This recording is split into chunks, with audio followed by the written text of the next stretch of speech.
Humble yourself, therefore, under the mighty hand of God, that he may lift you up in due time. ದೇವರ ತ್ರಾಣವುಳ್ಳ ಹಸ್ತದ ಕೆಳಗೆ ನಿಮ್ಮನ್ನು ನೀವೇ ತಗ್ಗಿಸಿಕೊಳ್ಳಿರಿ, ಆಗ ತಕ್ಕ ಸಮಯದಲ್ಲಿ ಆತನು ನಿಮ್ಮನ್ನು ಮೇಲಕ್ಕೆ ತರುವನು.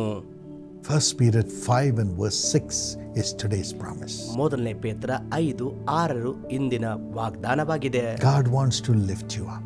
ದೇವರು ನಿಮ್ಮನ್ನು ಮೇಲೆತ್ತಲು ಬಯಸುತ್ತಾನೆ. Let not your heart be troubled. ನಿಮ್ಮ ಹೃದಯ ಕಳವಳಗೊಳ್ಳದಿರಲಿ.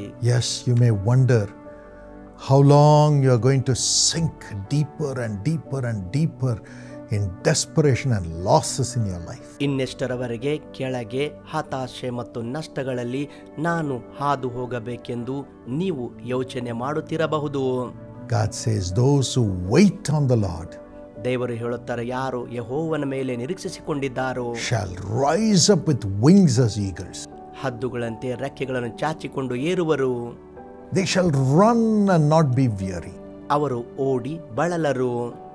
because of the strength that comes from the Lord. ಕರ್ತನಿಂದ ಬರುವ ಆ ಸಾಮರ್ಥ್ಯದಿಂದ, The Lord is our refuge, ಕರ್ತನೇ ನಮ್ಮ ಆಶ್ರಯ ಸ್ಥಾನ, our strength, ನಮ್ಮ ಬಲ, a very present help in times of trouble. ಇಕ್ಕಟ್ಟಿನ ಸಮಯದಲ್ಲಿ ವಿಶೇಷ ಸಹಾಯಕನು ಆತನು ಆಗಿದ್ದಾನೆ. God's mighty hand. ದೇವರ ಬಲವುಳ್ಳ ಹಸ್ತ. Yes, many years ago, ಹೌದು, ಅನೇಕ ವರ್ಷಗಳ ಹಿಂದೆ my father was sinking with his lungs failed. ನನ್ನ ತಂದೆ ಶ್ವಾಸಕೋಶಗಳು ವಿಫಲವಾಗಿ ಅವರು ಮುಳುಗುತ್ತಾ ಇದ್ದರು. God had spoken to him before that he is going to be used mightily in the healing ministry. ಅದಕ್ಕಿಂತ ಮುಂಚೆ ಸ್ವಸ್ಥತೆಯ ಸೇವೆಯಲ್ಲಿ ನಿನ್ನನ್ನು ಬಲವಾಗಿ ಉಪಯೋಗಿಸುತ್ತೇನೆ ಎಂದು ದೇವರು ಹೇಳಿದರು. But then the attack came. ಆದರೆ ಆಕ್ರಮಣವಾಯಿತು. He was dying. ಅವರು ಸಾಯುತ್ತಿದ್ದರು. He saw a vision ದರ್ಶನ ನೋಡಿದರು. in his deathbed. ಆ ಮರಣದ ಹಾಸಿಗೆಯಲ್ಲಿ He saw himself walking on a high mountain in a narrow path. ಇಕ್ಕಟ್ಟಾದ ಮಾರ್ಗದ ಮೂಲಕ ಎತ್ತರದ ಬೆಟ್ಟದ ಮೇಲೆ ತಾನು ನಡೆದು ಹೋಗುವುದನ್ನು ನೋಡಿದರು. And the path stopped suddenly. ಮತ್ತು ಮಾರ್ಗ ತಕ್ಷಣವಾಗಿ ನಿಂತಿತ್ತು. He looked down. ಅಲ್ಲಿ ನೋಡಿದರು. It was a deep ravine. ಅದು ಬಹಳ ಆಳವಾದ ತಗ್ಗು. And if he falls, he'll be finished. ಅಲ್ಲಿ ಬಿದ್ದರೆ ಅವರು ಮುಕ್ತಾಯವಾಗುತ್ತಾರೆ. Added to that, he saw dark figures jumping up to hold him. ಅದರೊಂದಿಗೆ ಅಲ್ಲಿ ಜಿಗಿದಾಡುವಂತಹ ಕತ್ತಲೆಯ ಚಿತ್ರಗಳನ್ನು ನೋಡಿದರು. They were shouting, he's taking our people away from us. ನಮ್ಮ ಜನರನ್ನು ಅವನು ತೆಗೆದುಕೊಳ್ಳುತ್ತಿದ್ದಾನೆ ಎಂದು ಕೂಗುತ್ತಿದ್ದರು. We want his blood. ಅವನ ರಕ್ತ ನಮಗೆ ಬೇಕು. My father was terrified. ನನ್ನ ತಂದೆ ಭಯಗೊಂಡರು. But then ಆದರೆ a hand came from heaven. ಪರಲೋಕದಿಂದ ಒಂದು ಹಸ್ತ ಬಂತು. A nail-pierced hand ಆ ಗಾಯವುಳ್ಳ ಹಸ್ತ said, my son, ನನ್ನ ಮಗನೇ, get on to this hand. ತನ್ನ ಹಸ್ತ ನೀಡಿ It carried him across the valley, ಆ ಕಣಿವೆಯ ಮೂಲಕ ಹೊತ್ತುಕೊಂಡು ಹೋದನು. the deep valley. ಬಹಳ ಆಳವಾದ ಕಣಿವೆ. The more the dark powers jumped, ಎಷ್ಟು ಹೆಚ್ಚಾಗಿ ಕತ್ತಲೆ ಶಕ್ತಿಗಳು ಜಿಗಿದವೋ, the more the devils jumped. ಸೈತಾನನು ಎಷ್ಟು ಜಿಗಿದನೋ, The hand went higher and higher, ಆ ಹಸ್ತ ಮೇಲೆ ಮೇಲಕ್ಕೆ ಹೋಯಿತು. took him to the other side, ಇನ್ನೊಂದು ಕಡೆಯಲ್ಲಿ ತೆಗೆದುಕೊಂಡು ಹೋದರು. and said, go forward, ಮುಂದೆ ಹೋಗು ಎಂದು ಹೇಳಿದರು. don't look back. ಹಿಂದೆ ನೋಡಬೇಡ. And he woke up. ಮತ್ತು ಅವರು ಎದ್ದರು. The Lord healed him. ಕರ್ತನವರನ್ನು ಸ್ವಸ್ಥ ಮಾಡಿದರು. Millions have been healed through his prayers. ಅವರ ಪ್ರಾರ್ಥನೆ ಮೂಲಕ ಲಕ್ಷಾಂತರ ಜನರು ಸ್ವಸ್ಥತೆ ಹೊಂದಿದ್ದಾರೆ.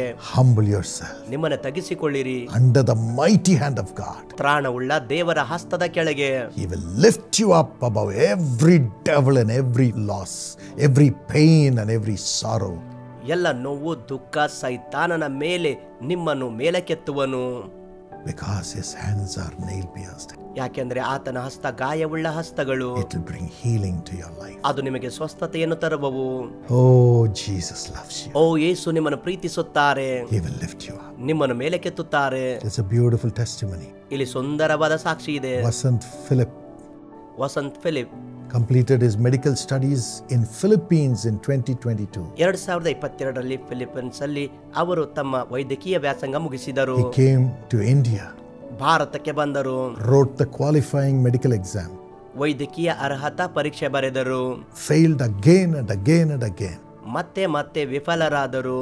He was attending a coaching class near the Jesus Calls Prayer Tower in Chennai.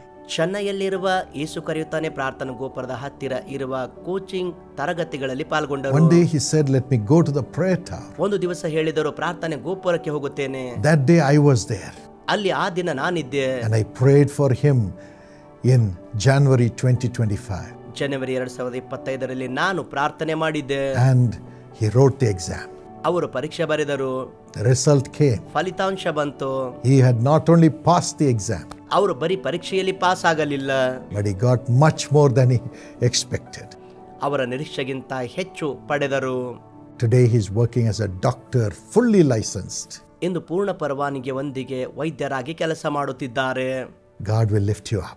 ದೇವರು ನಿಮ್ಮನ್ನು ಮೇಲೆತ್ತುವರು. Father, ತಂದೆಯೇ, if thy son, daughter has failed many times, ನಿನ್ನ ಮಗನು ಮಗಳು ಅನೇಕ ಸಾರಿ ವಿಫಲರಾಗಿದ್ದಾರೆ. this time, Lord, by your mighty hand, lift them up, Lord. ಈ ಸಮಯದಲ್ಲಿ ಕರ್ತನೇ ನಿನ್ನ ತ್ರಾಣವುಳ್ಳ ಹಸ್ತದಿಂದ ಮೇಲೆತ್ತು, Lift them up. ಮೇಲೆತ್ತು, Take them to greater heights. ಉನ್ನತ ಸ್ಥಾನಕ್ಕೆ ತೆಗೆದುಕೊಂಡು ಹೋಗು. Prosper them. ಅವರನ್ನು ಅಭಿವೃದ್ಧಿಗೊಳಿಸು. Let the hand of God come upon them to strengthen them to rise up. ಅವರು ಮೇಲೆ ಎದ್ದೇಳುವುದಕ್ಕಾಗಿ ಬಲಪಡಿಸುವುದಕ್ಕಾಗಿ ದೇವರ ಹಸ್ತ ಅವರ ಮೇಲೆ ಬರಲಿ. And let your name be glorified by their rising to great heights. ಅವರು ಉನ್ನತ ಸ್ಥಾನಕ್ಕೆ ಹೋಗುವುದರ ಮೂಲಕ ನಿನ್ನ ನಾಮ ಮಹಿಮೆ ಹೊಂದಲಿ. Let them be a blessing to many people, Lord. ಅನೇಕ ಜನರಿಗೆ ಅವರು ಆಶೀರ್ವಾದವಾಗಲಿ. Strengthen them. ಅವರನ್ನು ಬಲಪಡಿಸು. Give success in all the exams. ಎಲ್ಲ ಪರೀಕ್ಷೆಗಳಲ್ಲಿ ಯಶಸ್ವಿಯನ್ನು ಕೊಡು. And help them to enter into the best programs. ಉತ್ತಮ ಕಾರ್ಯಕ್ರಮಗಳಲ್ಲಿ ಪ್ರವೇಶಿಸುವಂತೆ ಸಹಾಯ ಮಾಡು. Give them the funding. ಬೇಕಾದ ಹಣ ಸಹಾಯ ಮಾಡು. Give them the grace to go abroad ವಿದೇಶಕ್ಕೆ ಹೋಗುವ ಕೃಪೆ ಕೊಡು. and serve there with great honor. ದೊಡ್ಡ ಗೌರವದೊಂದಿಗೆ ಸೇವೆ ಸಲ್ಲಿಸುವಂತೆ ಅಲ್ಲಿ ಸಹಾಯ ಮಾಡು. In Jesus' name. ಯೇಸುವಿನ ನಾಮದಲ್ಲಿ. Amen. Amen. I have good news for you. ನಿಮಗೋಸ್ಕರ ಒಂದು ಒಳ್ಳೆ ಸಮಾಚಾರ ನನ್ನಲ್ಲಿದೆ. In the Karunya University this year, ಈ ವರ್ಷ ಕಾರುಣ್ಯ ವಿಶ್ವವಿದ್ಯಾಲಯದಲ್ಲಿ, Karunya Institute of Technology and Sciences, Karunya institute of technology and sciences, which is a deemed university ಅದು deemed ವಿಶ್ವವಿದ್ಯಾಲಯ with A++ top grade, ಮತ್ತು A++ ಅಗ್ರ ಶ್ರೇಣಿ, where we have courses in agriculture, ಕೃಷಿ ಕ್ಷೇತ್ರದ ಕೋರ್ಸ್ಗಳಿವೆ, computer science, ಗಣಕ ವಿಜ್ಞಾನ, engineering, engineering, AI, and arts, ಮತ್ತು ಕಲಾ, science, ವಿಜ್ಞಾನ, commerce, ವಾಣಿಜ್ಯ, forensic science, forensic science, and many other programs, ಇನ್ನು ಅನೇಕ ಕಾರ್ಯಕ್ರಮಗಳು, from bachelor's to PhD, ಪದವಿಯಿಂದ PhD ವರೆಗೆ, and beautiful campus of 700 acres 700 ಎಕರೆಯಲ್ಲಿರುವಂತಹ ಸುಂದರವಾದ campus with excellent hostels and food facilities. ಉತ್ತಮ ವಸತಿ ಸೌಲಭ್ಯ ಮತ್ತು ಆಹಾರ ಸೌಲಭ್ಯಗಳಿವೆ.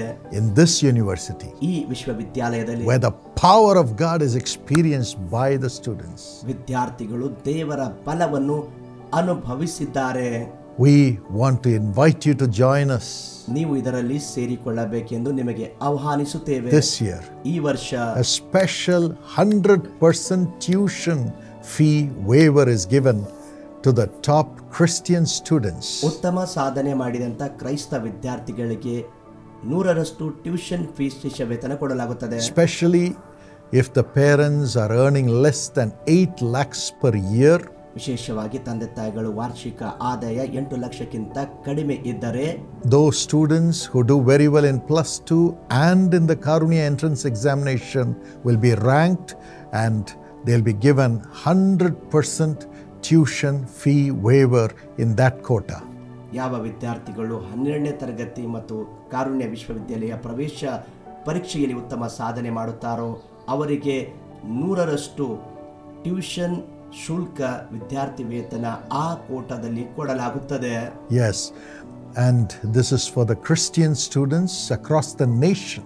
ಇದು ಕ್ರೈಸ್ತ ವಿದ್ಯಾರ್ಥಿಗಳಿಗೆ ಇಡೀ ಭಾರತ ದೇಶದಾದ್ಯಂತ. And I know you will be so blessed to come and study in this great university established by Brother D.G.S. Dinakaran and led by me as Chancellor today. ಸಹೋದರ ಡಿಜಿಎಸ್ ದಿನಕರನ್ ಸ್ಥಾಪಿಸಲ್ಪಟ್ಟ ಇಂದು ನಾನು ಕುಲಪತಿಯಾಗಿ ನಡೆಸುವ ಈ ಶ್ರೇಷ್ಠ ವಿಶ್ವವಿದ್ಯಾಲಯದಲ್ಲಿ ವ್ಯಾಸಂಗ ಮಾಡುವುದು ಇದು ನಿಮಗಾಗಿ ಆಶೀರ್ವಾದವಾಗಿರುತ್ತದೆ. So please apply. ಅದಕ್ಕಾಗಿ ಅರ್ಜಿ ಹಾಕಿರಿ. My friend, share this video with every one of your friends. ನನ್ನ ಸ್ನೇಹಿತರೆ, ಈ ವಿಡಿಯೋ ಎಲ್ಲ ನಿಮ್ಮ ಸ್ನೇಹಿತರೊಂದಿಗೆ ಹಂಚಿಕೊಳ್ಳಿರಿ. Like it. ಲೈಕ್ ಮಾಡಿರಿ. Subscribe to this channel. ಈ ಚಾನೆಲ್ಗೆ ಸಬ್ಸ್ಕ್ರೈಬ್ ಆಗಿರಿ.